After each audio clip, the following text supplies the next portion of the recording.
Oi, alright, how's it going? I'm Grant, who are you? This is Do The Review. Today it's the third edition of Sound Bites, short, sharp reviews for a bunch of recent albums with no messing about, rating either bad, mid, decent, great, next level. Let's get into it. Okay, so whenever a new Beyoncé album comes out, I kind of go through a similar cycle every time. During the lead up to the release, I get super turned off by the grandiosity, the pomposity, the self-importance of the whole thing. The PR and hype around this album makes it feel less like an LP from a pop artist to be enjoyed and more like it could be, you know, some new form of holy scripture that we should count ourselves lucky to be receiving. And the day of the release and maybe a few days after, I start acting like a toddler, like, no, I don't even care. I'm not going to listen to this. And then I remember, yeah, I thought that last time with Insert album here, and that ended up being incredible. So eventually I get over myself and I put on Cowboy Carter, and well, yeah, it's a friggin' masterpiece, and I feel like an idiot. So the cycle then is completed.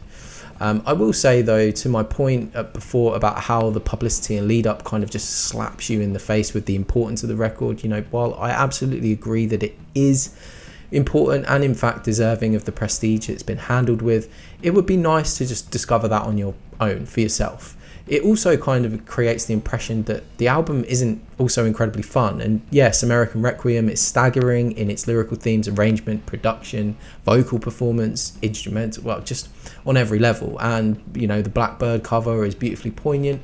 I don't disagree, but approaching the record, I was kind of gearing up for something super heavy that I would have to just wade through, and completely not expecting stuff like Bodyguard, Spaghetti, Yaya, Desert Eagle and Riverdance, which are fun. And I suppose Texas Hold'em was a fun preview, but the endless think pieces kind of overtook my perception of the music for a while. The production of this record is staggering, particularly how the acoustic guitars and live instrumentation are recorded. It's just natural and really close sounding. Every percussive hit of the guitar body or finger pluck feels like it's with you in the room. Beyonce's vocals themselves are just unparalleled. The album's long, but the cinematic, all-encompassing scope of the record just kind of earns it. It's kind of like one of those epic movies. You might not revisit it a lot because it demands so much of your attention, but you will end up making time for it. This one is out absolutely next level. Alright, so Real Estate. Real Estate are a new band for me, but Daniel is the band's 6th record overall. Initially, I was quite resistant to this super warm, wholesome, earnest, acoustic-based indie. The lead vocals just gave me a bit too much of a Savage Garden vibe to really get on board with. The track Freeze Brain in particular, with the intertwined, super earnest vocals, so much that you can practically see the vocalists with their, you know, hands pressed to their ears, you know, mugging for the audience. It's just a bit much. Parts of the album worked some charm on me though. Water Underground has the Lars There She Goes feel to it, which is too nice to resist, and I really like the slide guitars and backing vocals on this track. There's a background counter melody that also sounds a little like Steve Winwood's Valerie, which is also quite fun. On the whole, despite some very nice melodies here and there, it's all just a bit samey and safe. Very pleasant, no doubt about it, but it's all just a bit over the top happy, like a movie where I've seen where the characters kind of enter some sort of asylum and everyone is just unsettlingly happy with no variation in mood. There's a track, Market Street, toward the end that introduces some edge, but that's about it. This is mid to me, but I absolutely get someone taking a whole heap of joy from the record. Okay, so I'm not gonna lie about this. I've got a bit of a soft spot for JT. That last record he did, Man in the Woods or whatever it was complete bollocks. But the 2020 Experience, part 1 at least, I really enjoy that album in all of its extended jam glory. The second one maybe not so much, and you can't deny the classic bangers of Justified and Future Sex. Public opinion seems to have really shifted on the old guy, and I don't feel sorry for him, but it is funny to watch him get absolutely slaughtered for popping like the same dance moves he's been rocking since back in the day, but now just people find it hideously cringe. And my theory about this is that, and this new album kind of confirms it, is that he's kind of maturing his music in maybe the wrong ways, like both trying to pull this sexy older man daddy vibe while also trying to regularly show how much of a committed husband he is, with too much information. Like, we know you're a committed husband and family man, but we don't need the oversharing, mate. It's off-putting. It reminds me of the scene in I Love You Man where Jason Segel's character is asking what Paul Rudd's character like gets off to, and Rudd says it's an image of his own girlfriend, and Segel's like, ugh, you're a psychopath. The weirdly specific lyrical oversharing comes up a few times on this album, and it just feels so personal that you feel a little bit gross. And the opposite is also true. We don't need older Timberlake trying to talk about chatting up women in the club, like fucking up the disco, for example.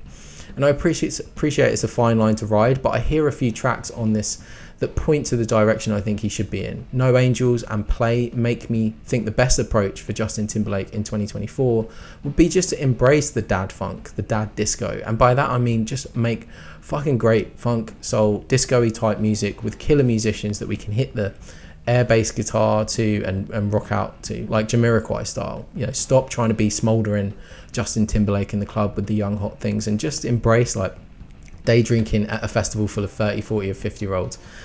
Despite those few age appropriate funky disco tracks and a track like Selfish, there's just not much here for me. And because like 3 out of 18 is such a bad ratio, I'm gonna have to give this one a bad. Okay, switching things up completely, let's talk Big Scenic Nowhere. These guys are a bit of a desert rock supergroup featuring Gary Arcee and Bill Stinson of Yawning Man, Bob Bouch of Fu Manchu, and Tony Reed of Moss Generator. Together they create expansive desertscape rock music, often attracting legendary guests like Alan Johannes and Chris Goss, as per the first album that got me into them, Vision Beyond Horizon, which was out in 2020.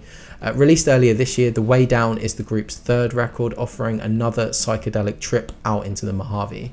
The track Surf Western is probably one of my favourites in the set. It's got this like delicate lead guitar melody and then amazing sounding double tracked bass part that just is like pure ear candy. I will say this album features what feels like quite a random Hall & Oates cover, Sarah Smile. It makes it a bit of sense because I think the group are actually jamming with a member of the Hall & Oates band on this track, and it's a faithful adaptation, but that is also why it tonally sticks out a little bit like a sore thumb. There are also a couple of other tracks like BTOH and Bleed On where the core riffs are a little stale, but there's always something to enjoy, whether it be the bass or just like the atmospheric flourishes in the background. This one's decent, but definitely recommend you checking out the rest of the band's material if desert rock is your thing. So from the corner of the desert to the top of Pop Mountain, Taylor Swift, The Tortured Poets Department. I'm burying this one because I don't want to kind of play into the hysteria this album seems to have whipped up. I wouldn't call myself a Swiftie, but I am a bit partial to some Taylor bangers. I think 1989 is a near perfect pop album, though potentially showing its age. And if you're interested in my thoughts on that, check out the deep dive I did around the time of the Taylor's version Redux came out. I'll link it below.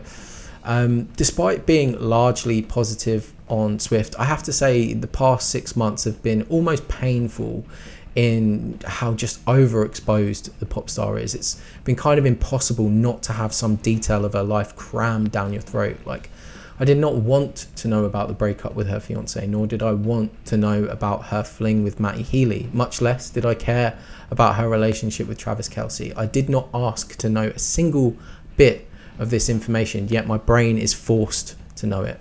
And I don't really know how much of that is Taylor herself's fault, but rightly or wrongly, it's kind of chipped away a little at the affection I had for her. And don't even get me started about the narcissistic tour de force that was her whole Grammys night.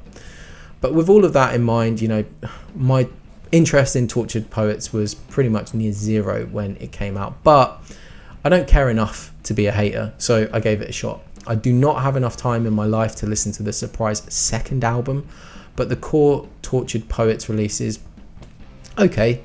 Stylistically, it's kind of low-key and slow-burning, similar to Midnight's in that respect, but it pulls back a little from that album's full adoption of ultra-modern instrumentals by blending some more classically timeless components like acoustic guitars and pianos, etc.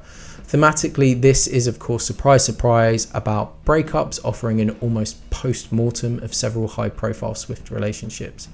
As a casual listener, I don't find the lyrics quite as egregious as a lot of reviewers. That doesn't mean those complaints aren't fair, but at a surface level, which is how I tend to consume Swift records, they're delivered through competent enough melodies that I don't notice too bad. Although the line "Vipers dressed in empath clothing" is one of a few definite clunkers.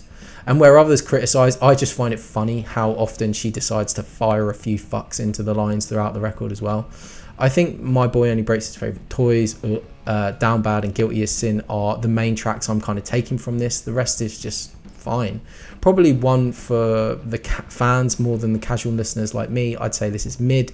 If you want to read a good takedown, please go and check out the latest piece from our friends at Anti-Art, who absolutely demolished Taylor and this album in a way I found entertaining, even if I don't quite share the vitriol myself. And on the other hand, some really smart, level-headed pop criticism can always be found on Sam Murphy's TikTok page. Check it out. Lastly, Doja Cat put out an expanded version of her really fun 2023 album Scarlet called CLAUDE. Firstly, I appreciate this for the rollout of these additional tracks in a way that doesn't feel carelessly tacked on to the end of the album. CLAUDE is a 7-track mini album placed on the release at the start of the original album experience, almost appearing as more of a prologue before the hit Paint the Town Red kicks off the rest of the album as we know it. It opens with Acknowledge Me, a slow burning track with massive chords, heavy bass and these heavy soul backing vocal samples before Disrespectful kick things up a gear, ironically with a more relaxed piano beat, but its groovy shuffle is really intoxicating and Doja is as charismatic as ever riding the beat.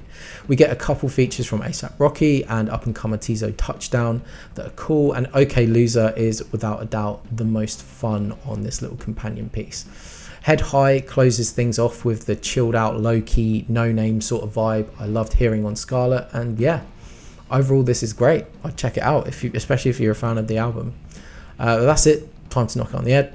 That's how I feel about these 4 or 5 records. What are you saying? Let me know in the comments. Check out the description for some other videos you might enjoy. And yeah, I think I've got some reviews in there from Taylor, Doja, Beyoncé, and my other quick soundbites review series as well. So subscribe, share some thoughts, show some love, or just have some abuse. And I will see you in the next video. Cheers, mate. Bye.